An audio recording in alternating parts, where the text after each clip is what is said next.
Hello students, कैसे हैं आप सब। उम्मीद करता हूँ सब बेहतर होंगे। स्वागत है आपका मेरे YouTube channel NCERT maths classes पे।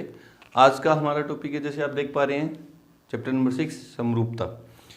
समरूपता मतलब अपन देखेंगे कि समरूप आकृतियाँ क्या होती हैं, है ना, क्या कब होती हैं समरूप आकृतियाँ, कब नहीं होती। और ज़्यादा अपन अपना मेनली जो टॉपिक है त्रिभुजों की समरूपता के बारे में पढ़ेंगे इस चैप्टर के अंदर। उससे पहले 9th क्लास में अपन ने किया था सर्वांग समता। थोड़ा सा मैं रिवाइज करवाना चाहता हूँ क्योंकि उसी से रिलेटेड है ये टॉपिक, है ना। सर्वांग समाकृतियां देखो,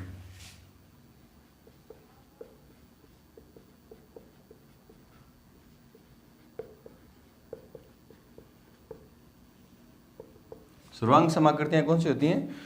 दो या दो से अधिक आकृतियां सर्वांग सम होंगी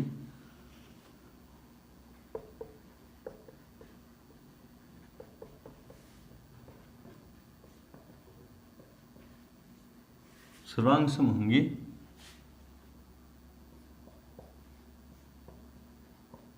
यदि दो बातें आकार समान हो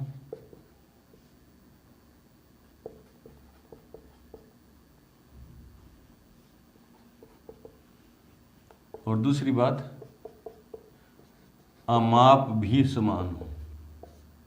अमाप मतलब माप समान हो।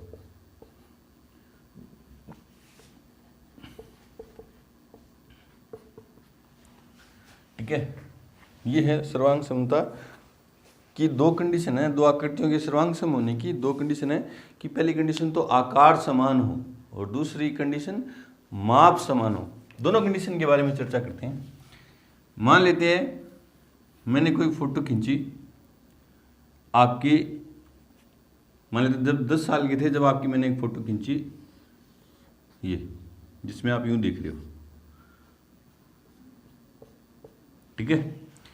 उसी नेगेटिव से, आजकल तो नेगेटिव वाले कैमरा भी नहीं है, पहले नेगेटिव वाले कैमरा थे, उसी नेगेटिव से मैंने एक और फोटो निकाल दी। नेगेटिव वही है जिसमें आप ऐसे देख रहे हो, देखो,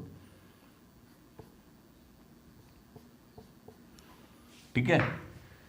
आपने इन दोनों को देखा तो क्या देखा कि एक ही नेगेटिव से आपने दो फोटो निकाली हैं तो आकार समान है, देखने में दोनों एक जैसी लगेंगी, बिल्कुल सेम, कि यहाँ मेरे तिल है, मूंछ आई हुई है, यहाँ मूंछ है ना, कान इधर उधर जो भी है।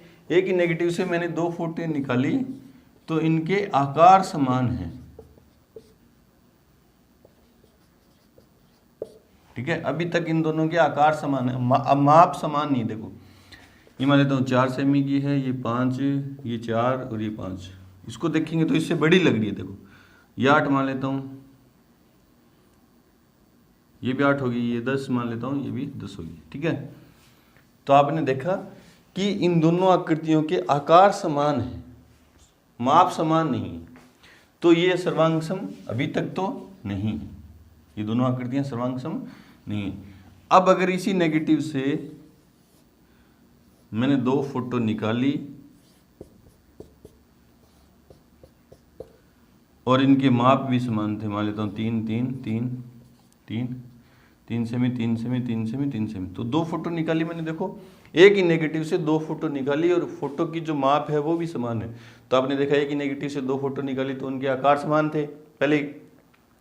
अब फोटो के साइज एक जैसे हैं तो माप भी समान है। दोनों कंडीशन फुलफिल कर दी सर्वांग समता की, तो ये दोनों आकृतियां क्या हैं? सर्वांग सम हैं, ठीक है। तो दो आकृतियां सर्वांग सम कब कहलाती हैं? जब उनके आकार समान हो और उनकी माप भी क्या हो? समान हो। मेनली अपन ने क्या पढ़ा था? त्रिभुजों की सर्वांग समता के बारे में पढ़ा था, ठीक है। त्रिभुजों की सर्वांग समता के कुछ नियम थे, वो पढ़े थे। देखते हैं, वो रिवाइज करते हैं। देखो, बढ़ते हैं नियमों की तरफ। उससे पहले वीडियो को रोकें।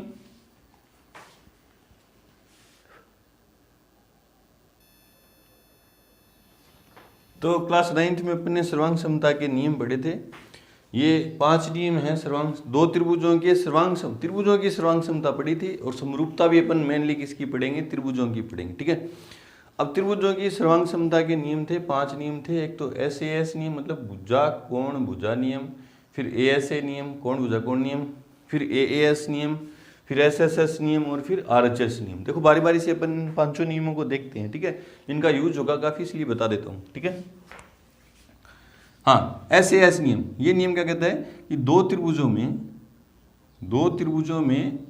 दो भुजाएं बराबर हों। मान लेते हैं ये 3 सेमी है, ये भी 3 सेमी, इसकी ये 4 सेमी है, इसकी ये 4 सेमी है, ठीक है। दो त्रिभुजों में दो भुजाएं बराबर हों और बीच वाला कोण बराबर हो। बीच वाला कोण होने का मतलब क्या है, जो दो भुजाएं बराबर हैं उनके बीच में जो कोण बन रहा है वो बराबर होना चाहिए। देखो ये दो भुजाएं दी हुई हैं, इस त्रिभुज की ये दो भुजाएं दी हुई हैं, तो इन दोनों भुजाओं के बीच में कौन सा कोण है, ये कोण B मान लेते हैं, ये 60 डिग्री का है, ये कोण इसमें Q 60 डिग्री का है ना, डिग्री। तो कौन सा नियम लग जाएगा, SAS नियम, मतलब भुजा कोण भुजा नियम। क्या कहता है, एक त्रिभुज की दो भुजाएं दूसरे त्रिभुज की दो संगत भुजाओं के बराबर हो। संगत भुजाएं मतलब AB के संगत कौन सी है, PQ, BC के संगत कौन सी है, QR, बराबर हो और बीच वाला कोण बराबर हो। बीच वाला कोण बराबर हो तो SAS नियम से दोनों त्रिभुज कैसे लिख दिए जाएंगे, ABC सर्वांग सम है त्रिभुज, हाँ ABC PQR, ठीक है। अब सर्वांग समता में जैसे जैसे ABC चेंज होगा ना, वैसे वैसे ABC अपनी मर्जी से ले लेंगे कैसे भी। जैसे मैंने BAC ले लिया, इसको क्या ले लिया, BAC सर्वांग सम होगा। अब BAC के बराबर अब पहला त्रिभुज अपनी मर्जी से ले सकते हैं। ध्यान रखना, ये इतनी छोटी बात पे कोई ध्यान नहीं देता बच्चा, है ना, लेकिन ये बहुत अच्छी चीज़ है, आप इसको देखोगे समझोगे। देखो पहला त्रिभुज अपनी मर्जी से, जैसे मैंने अभी पहला त्रिभुज अपनी मर्जी से क्या लिया था, ABC, तो ये क्या हो गया था, PQR। क्यों हो गया था सर, क्योंकि AB के बराबर, AB के संगत कौन सी भुजा है, PQ, बराबर है क्या, हाँ बराबर थी। BC के संगत कौन सी भुजा है, यहाँ QR है, तो बराबर है क्या दोनों, हाँ बराबर है। और कोण B देखो बराबर था कोण Q के, ठीक है। तो अभी देखो ये BAC ले लिया है ना, BAC ले लिया, तो ये कैसे लें सर, देखो कोण पे बात करते हैं पहले। कोण B है पता मुझे, देखो इसमें कौन सा कोण पता है, कोण Q। तो त्रिभुज BAC में कोण B 60 डिग्री का और इसमें कौन सा कोण 60 डिग्री का है, Q 60 डिग्री का, ठीक है। फिर इसमें लिखा था A, मतलब कोण तो और पता नहीं इस त्रिभुज के मेरे को, फिर भुजाओं के पर चलेंगे। BA किसके बराबर है, PQ के, तो QP को क्या लिखूँ, PQ को क्या लिखूँ मैं, QP, और लास्ट में क्या बचा, PR बचा, सॉरी R बचा, ठीक है। जैसे जैसे क्वेश्चन करेंगे तो और आपके अच्छे से दिमाग में बैठेगा। पहला त्रिभुज अपनी मर्जी से ले लेंगे, दूसरा त्रिभुज उसके हिसाब से। ये नियम क्या कहता है, एक त्रिभुज के दो कोण, मान तो ये कोण 60 डिग्री का, इसमें कोण B जो है मान लेते हैं कोण Q 60 डिग्री का, और इसमें A 70 का है और इसमें Q 70 का है। दो कोण और बीच वाली भुजा, दो कोणों के बीच में जो भुजा, ये मान लेते हैं 4 सेमी है, इसकी ये 4 सेमी है। तो कौन से नियम से, ASA नियम से ये त्रिभुज इसके सर्वांग सम होगा। अब लिखेंगे कैसे, पहला त्रिभुज अपनी मर्जी से ले लो, त्रिभुज ABC ले लिया, मान लेते हैं सर्वांग सम है त्रिभुज। अब ये कैसे लिखें सर, A के बराबर कौन सा कोण है, Q, B के बराबर कौन सा कोण है, R, और खाली बचिया कौन, P।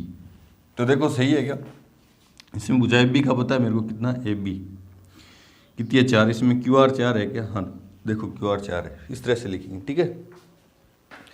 SSS AAS नियम, इसमें और इसमें बच्चों को फर्क समझ में नहीं आता। ये क्या कहता है, ये नियम क्या कहता है, दो भुजाएं, दो कोण और बीच वाली भुजा, जो दो कोण पता है उनके बीच वाली भुजा दूसरे त्रिभुज के दो कोण और बीच वाली भुजा के समान होनी चाहिए। ये क्या कहता है, AAS नियम, दो कोण मान लेते हैं 60, ये 60, ये 70, ये 70, दो कोण बीच वाली भुजा नहीं, अब आगे वाली भुजा। अब दो कोणों के बीच में ये वाली भुजा नहीं होनी चाहिए, बाकी दो बच गई आगे वाली कोई सी भुजा। मान लो इसमें ये है 3 सेमी और इसमें ये है 3 सेमी, ठीक है। तो लिखेंगे कैसे, तो दो कोण और आगे वाली भुजा, इसमें दो कोण और आगे वाली भुजा के बराबर है, तो AAS नियम से दोनों सर्वांग सम हो गए। लिखेंगे कैसे, पहला त्रिभुज कैसे लेंगे, अपनी मर्जी से, ABC सर्वांग सम है त्रिभुज, इसके हिसाब से अब दूसरा होगा चेंज। देखो कोण A का पता है कितना, 60, इसमें कोण किसका पता है, Q का पता है 60, कोण B का पता है 70, इसमें R का पता है 70, इसमें लास्ट में जो बच गया वो लिख देंगे। पहले दो अपनी हिसाब से लिखेंगे, देख के एकदम सोच के, लास्ट वाला तो बच ही जाएगा, वही बचेगा। देखो सही है कि नहीं, देखो इसमें AC भुजा का पता है मेरे को, AC इसमें से ये संगत कौन सी है? P Q. पता है क्या? नहीं, अभी ये सही नहीं है। ए के बराबर है क्यू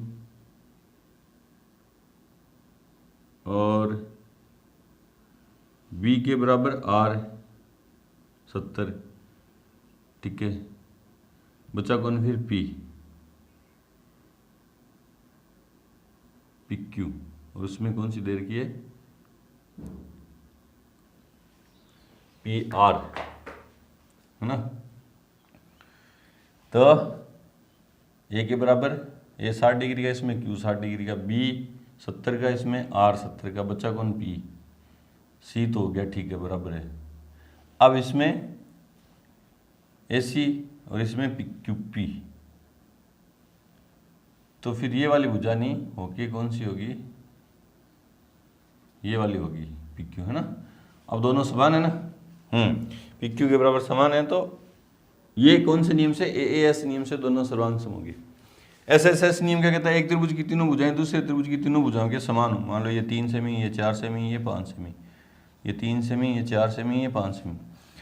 एक त्रिभुज की तीनों भुजाएं दूसरे त्रिभुज की संगत भुजाओं के समान हो तो त्रिभुज एस एस एस नियम से सर्वांग सम होंगे। पहला त्रिभुज अपनी मर्जी से ए बी सी, सर्वांग सम का ये निशान है बराबर और ऊपर ये निशान, सर्वांग सम है त्रिभुज। इसके हिसाब से दूसरा आप देखो, ए बी कोण का तो पता ही नहीं, तो भुजाओं की बात करेंगे। देखो ए बी कितनी है? 3, इसमें कौन सी है? 3, पी क्यू। अब पी क्यू को कैसे लिख सकते हैं? पी क्यू भी लिख सकते हैं और क्यू पी आर भी लिख सकते हैं। बोले फिर सही कौन सा है सर? देखते हैं सही। ए बी के बराबर पी क्यू है, दोनों में पी क्यू है, ठीक है। बी सी के बराबर कौन है? इसमें तो क्यू आर और इसमें पी आर है। बी सी के बराबर कौन है? इसमें क्यू आर, देखो क्यू आर है, तो ये सही है। ये क्या हो गया? गलत हो गया, ये नहीं होगा। इस तरह से लिखेंगे। लास्ट है 5 नंबर नियम है सर्वांग समता का, RHS नियम, जिसका हिंदी में नाम क्या है? समकोण कर्ण भुजा नियम। मतलब नाम से स्पष्ट है कि ये वाला जो नियम है समकोण त्रिभुजों में लगेगा। देखो तो दो समकोण त्रिभुजों में एक कोण 90 डिग्री का होना चाहिए, हाँ है। कर्ण बराबर होने चाहिए, हाँ है। ये मान लेते हैं 5 सेमी, ये भी 5 सेमी, और एक भुजा बराबर होनी चाहिए, मान लेते हैं 3 सेमी है, ये भी 3 सेमी। एक कोण 90 डिग्री का, कर्ण बराबर होनी चाहिए, फिर दो भुजाएं बच गई, उनमें से एक बराबर होनी चाहिए। तो RHS नियम से दोनों त्रिभुज क्या हो जाएंगे? सर्वांग सम। पहला अपनी मर्जी से सर्वांग सम है त्रिभुज पी क्यू आर। देखते हैं सही है क्या? कोण बी 90 डिग्री का, कोण क्यू 90 डिग्री का। देखो AC कर्ण है, इसमें PR कर्ण है, और BC बराबर है QR, BC बराबर है QR। इस तरह से ये सर्वांग समता के नियम लगाते हैं, ठीक है। अब बढ़ते हैं हमारे टॉपिक समरूपता की तरफ। उससे पहले वीडियो को रोकें और अच्छे से ये नियम नोट करें।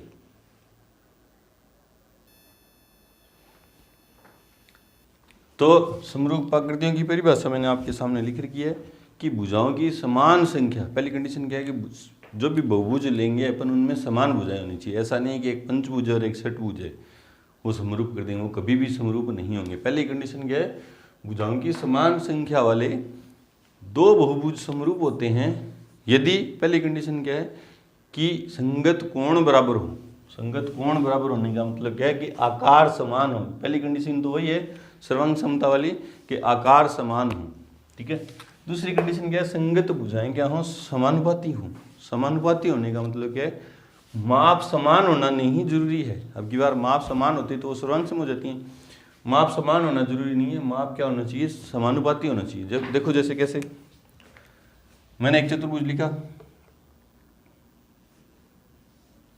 एक चतुर्भुज का उदाहरण लिया, ABCD, ये 40 डिग्री का, ये 100 डिग्री का, ये 60, 200 और ये 160। बोले सर ये 160 का कोण है क्या? चलो 80 ले लेता हूँ। 80, 240, 120, ठीक है। अब ये कच्चा चित्र है, ठीक है। एक और त्रिभुज और इसकी भुजाएं हैं, मान लेता हूँ 2 सेमी, 3 सेमी, 4 सेमी और 5 सेमी। और एक चतुर्भुज और लिया, PQRS, है ना।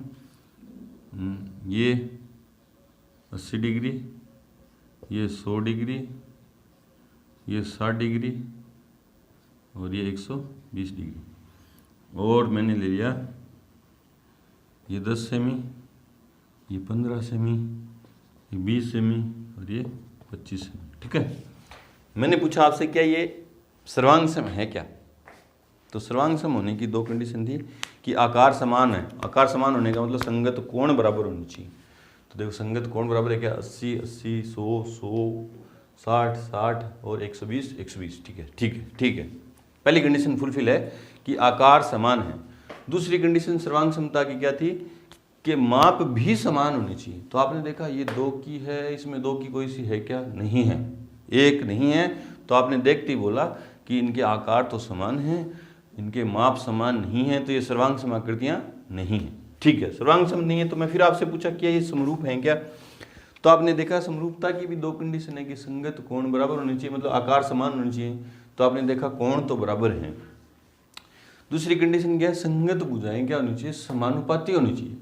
अब आप समानुपाती का मतलब देखो क्या होता है, चेक करें कैसे समानुपात में है या नहीं।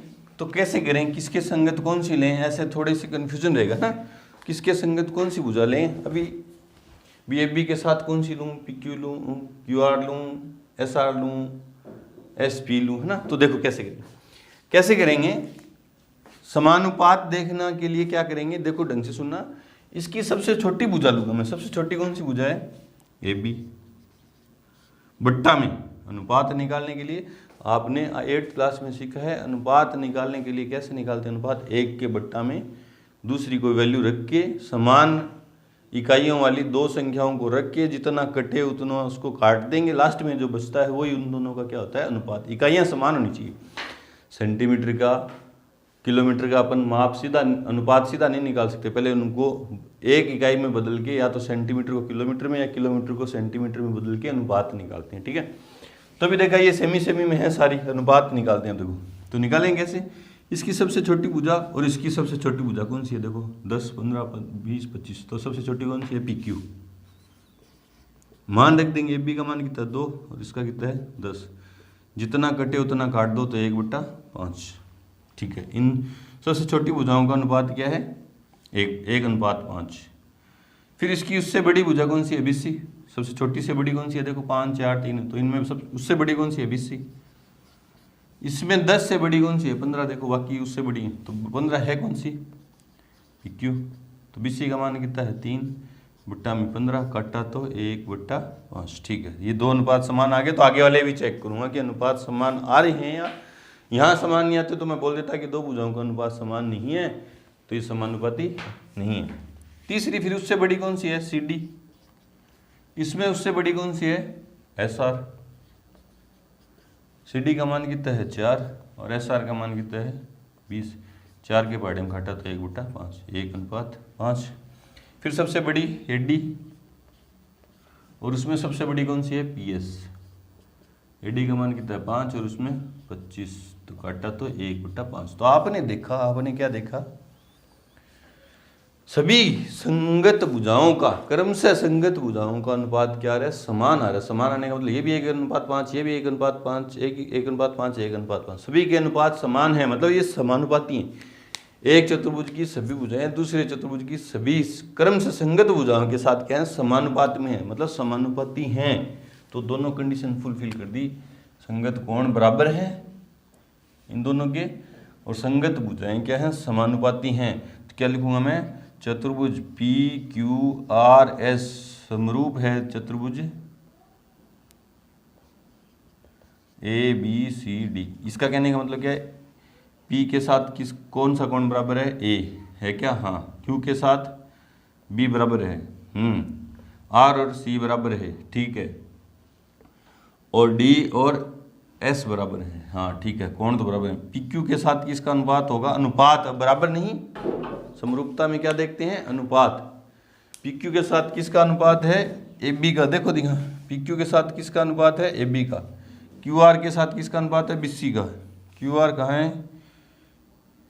BC/QR है, BC/QR है, ठीक है। हाँ, BC QR के साथ BC का अनुपात। CD के साथ किसका अनुपात है? CD का, CD के साथ RS का, CD के साथ SR का या RS, एक ही बात है। और PS के साथ किसका अनुपात है? AD का, PS के साथ AD का। इस तरह से देखते हैं कि दो आकृतियां समरूप कब होती हैं कि एक आकृति के संगत कोण चतुर्भुज हो, पंचभुज हो, त्रिभुज हो, दूसरी आकृति के संगत कोणों के बराबर हों और संगत भुजाएं क्या हों? समानुपाती, मतलब सबसे छोटी के साथ सबसे छोटी का अनुपात उससे बड़ी का उसके साथ, इस तरह से क्रम से जो भुजाएं हैं उनका अनुपात समान देखेंगे। ठीक है, तो बढ़ते हैं अपना आगे। उससे पहले वीडियो को रोकें और नोट करें।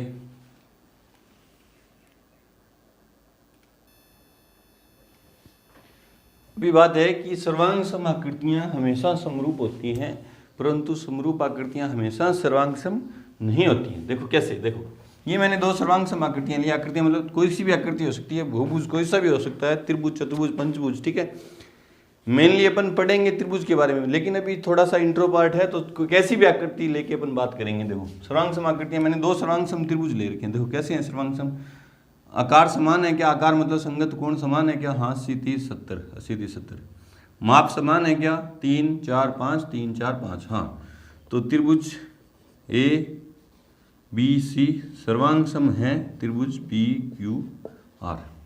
ठीक है, अब समरूपता की बात करूं तो मैंने देखा समरूपता देखने के लिए मुझे दो चीज़ें चेक करनी होती हैं। संगत कोण बराबर होनी चाहिए और संगत भुजाएं क्या होनी चाहिए? समानुपाती। संगत कोण बराबर है क्या? देखो कोण A बराबर है कोण P, कोण B बराबर है कोण Q और कोण C बराबर है कोण R। ठीक है, संगत कोण बराबर है, पहले कंडीशन फुलफिल है। अब अनुपात चेक करते हैं। देखो AB सबसे छोटी कौन सी? AB बट्टा में PQ, तो 3/3 काटा तो 1/1, 1 अनुपात 1। BC बट्टा में QR 4/4 काटा तो 1/1 और AC बट्टा में PR तो 5/5 काटा तो 1/1। ठीक है, हाँ, तो समरूपता की दोनों कंडीशन फुलफिल होगी कि संगत कोण बराबर हैं और संगत भुजाएं क्या? समानुपाती हैं। मतलब दो आकृतियां मैंने सर्वांग सम ली थी, उनको मैं क्या कर रहा हूँ? समरूप सिद्ध कर दिया। क्या सिद्ध कर दिया? त्रिभुज ABC समरूप है त्रिभुज PQR। ये समरूपता का निशान है। ठीक है, ये वाला जो निशान है समरूपता का, ये सर्वांग समता का कौन सा है? ये वाला। और समरूप आकृतियों का निशान कौन सा है? ये वाला। ठीक है, हाँ, तो सर्वांग सम आकृतियां ली थी और समरूप होगी। सर्वांग सम आकृतियों में संगत भुजाओं का अनुपात हमेशा क्या आएगा? 1:1 आएगा, क्योंकि माप समान होंगी और समान चीज़ों का जब भी अपन अनुपात निकालेंगे तो 1:1 आएगा। ठीक है, तो क्या देखा आपने कि सर्वांग सम आकृतियां हमेशा ही क्या होंगी? समरूप होंगी, क्योंकि कोण तो बराबर होंगी। सर्वांग सम होने के लिए आकार समान होना चाहिए, मतलब कोण तो पहले से ही बराबर होंगे। पहली कंडीशन समरूपता की और सर्वांग समता की सेम है। दूसरी कंडीशन क्या है? माप समान होंगे सर्वांग सम के, तो अनुपात हमेशा क्या आएगा? 1:1 आएगा, तो दोनों क्या हो जाएंगी? समरूप। ठीक है, तो आपने एक बात दिमाग में सेट है कि सर्वांग सम आकृतियां हमेशा ही क्या होती हैं? समरूप। अब मैंने ये समरूप आकृतियां ले रखी हैं। देखो चतुर्भुज PQRS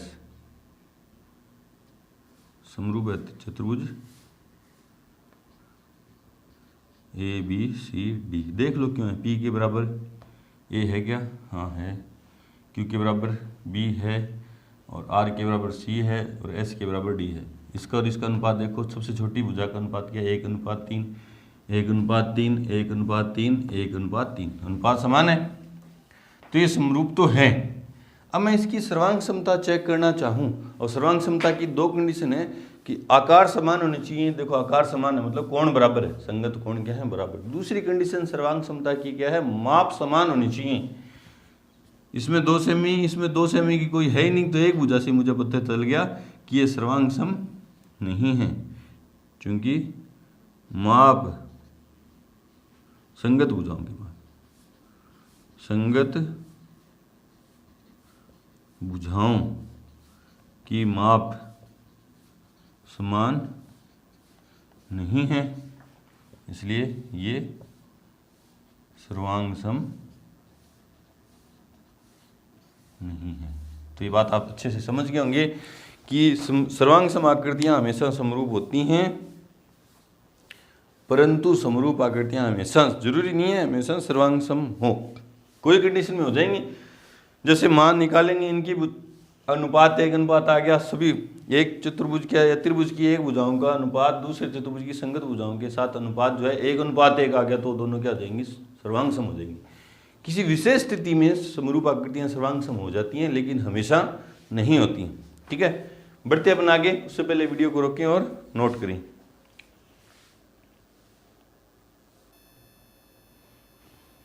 आगे देखो, नोट में बातें हैं कि सभी वर्ग समरूप होते हैं, सभी समबाहु त्रिभुज समरूप होते हैं और सभी वृत्त क्या होते हैं, समरूप होते हैं। बोले सर क्यों होते हैं? चलो पहले वर्ग की बात करते हैं। देखो वर्ग क्या होते हैं, ऐसे चतुर्भुज जिनके सभी कोण 90 डिग्री के हों और सभी भुजाएं क्या हो, समान हो। मान लेते हैं 2, ये 2, सभी भुजाएं समान होना, 2 2 2 2 2 2 2 2 PABCD। और एक और वर्ग ले लेता हूं मैं PQRS, सभी कोण तो इसके क्या हो गए, 90 डिग्री के हो गए, और इसकी भुजाएं ले ली मैंने 5 5 5 5। बोले 6 भी ले सकते हैं सर, अगर भुजाएं अलग अलग ले ली तो वर्ग ही नहीं होगा। सभी वर्ग समरूप होते हैं, कंडीशन क्या है, वर्गों पे है, तो मतलब जो भी अपन लेंगे आकृतियां वर्ग तो होनी चाहिए ना। और वर्ग होने के लिए क्या है, वर्ग की परिभाषा क्या है, ऐसा सम चतुर्भुज जिसके सभी कोण 90 डिग्री के हों और सभी भुजाएं क्या होंगी, समान होंगी। तो बोले अब सर समरूपता की कंडीशन चेक करूं, आकृति समान होनी चाहिए, आकार समान होनी चाहिए, मतलब सभी कोण समान होने चाहिए, 90 डिग्री के हैं, इसमें भी 90 डिग्री के हैं। ठीक है, पहली कंडीशन फुलफिल। भुजाओं का अनुपात समान होना चाहिए। देखो इसमें 2:5 2:5 2:5 2:5। हाँ, एक वर्ग की सभी भुजाएं दूसरे वर्ग की सभी भुजाओं के साथ क्या होंगी, समानुपात में होंगी, समानुपाती होंगी। तो ये दोनों क्या होंगे, हमेशा वर्ग हमेशा क्या होंगे, समरूप होंगे। ठीक है, दोनों कंडीशन फुलफिल कर रहे हैं। आकार समान होने का मतलब क्या, सारे कोण बराबर हैं। देख लो, इसमें भी सारे कोण 90 डिग्री के, इसमें भी सारे कोण 90 डिग्री के। संगत भुजाएं समानुपाती हों, अनुपात निकालूंगा तो AB और PQ का अनुपात 2:5, इसका भी 2:5, इसका भी 2:5, इसका भी। बोले सर और ले लेते हैं, ले लो भाई, D नहीं, नाम दे दो WXYZ, ये वर्ग है, ये 3 का है। तो देख लो इसका और इसका अनुपात निकालूंगा तो 5:3। कोई से भी वर्ग ले लो, सारे वर्ग हमेशा क्या होंगे, समरूप होंगे। पहली कंडीशन, पहला सही है, पहली बात समझ होंगे। सभी समबाहु त्रिभुज, अब समबाहु त्रिभुज कौन से होते हैं, जिसके सभी कोण क्या हों, सभी भुजाएं समान हों। मान लेते 3 और सभी कोण 60 डिग्री के होते हैं समबाहु त्रिभुज में। और एक और समबाहु त्रिभुज ले लिया मैंने, PQR ABC, ये भी समबाहु है।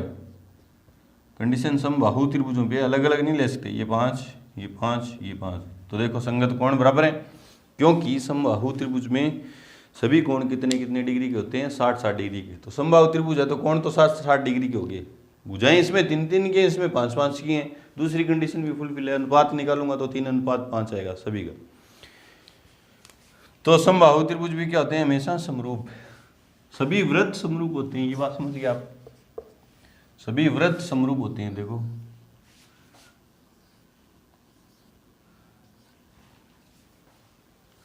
समरूपता की 2 कंडीशन है, आकार समान हो। आकार मतलब देखने में कैसे है, गोलाकार है। अब इसमें कोण तो चेक ही नहीं करेंगे, गोलाकार है, एकदम गोल है तो वृत्त, हाँ आकार समान है।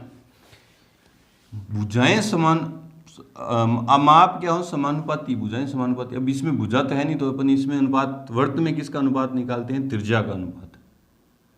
क्या निकालते हैं, त्रिज्या। सभी त्रिज्याओं का अनुपात कितना आएगा, समान। त्रिज्याओं का अनुपात देखो कहीं भी ले लो, ये 3 की है, 3 की, 3 की, क्योंकि एक वृत्त की सारी त्रिज्याएं समान होती हैं। ये मान लेता हूँ 1 1 1, तो 1:3 1:3 1:3 इस तरह से आएंगे। ठीक है, तो आपके दिमाग में सेट है। सभी वर्ग हमेशा क्या होंगे, समरूप होंगे। सभी समबाहु त्रिभुज समरूप होंगे और सभी वृत्त क्या होंगे, हमेशा समरूप। बढ़ते हैं अपनी एक्सरसाइज 6.1 की तरफ। उससे पहले वीडियो को रोकें और नोट करें।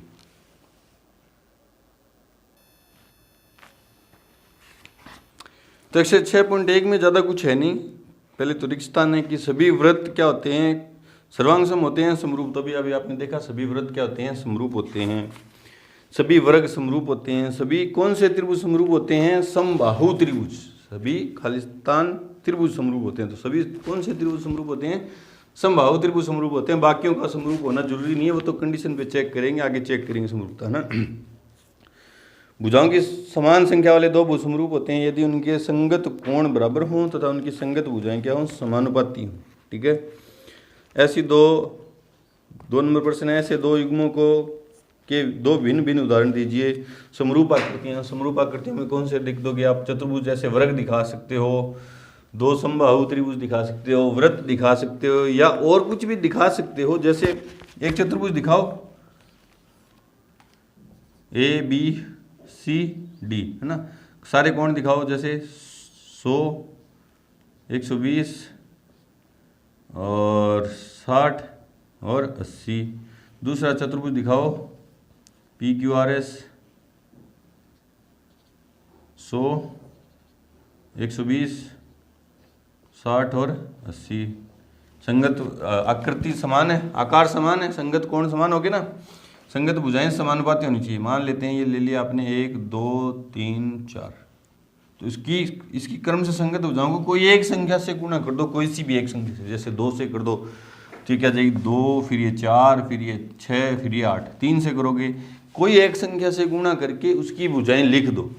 जैसे मैं 10 से गुणा कर दूँ तो 10 सेमी, ये कितनी होगी 20, 10 से गुणा करूँ सभी को, ये 30 और ये सभी 40, तो अनुपात क्या आ जाएगा? 1:10 आ जाएगा। ये सर्वांग समरूप आकृतियाँ हैं। ठीक है, नंबर 2 में क्या पूछा? ऐसी आकृतियाँ लिखिए जो समरूप नहीं है। समरूप नहीं है, मान लो एक त्रिभुज लिख दो, एक चतुर्भुज लिख दो, है ना, एक वृत्त लिख दो और एक, ये समरूप नहीं है। या इस तरह से दिखाना चाहो तो कोई से कोण अलग अलग कर दो, भुजाएं समानुपात में नहीं रहने दो। बताइए कि निम्नलिखित चतुर्भुज समरूप है या नहीं। समरूपता होने के लिए पहली कंडीशन क्या है कि कोण बराबर होनी चाहिए। इसमें देखो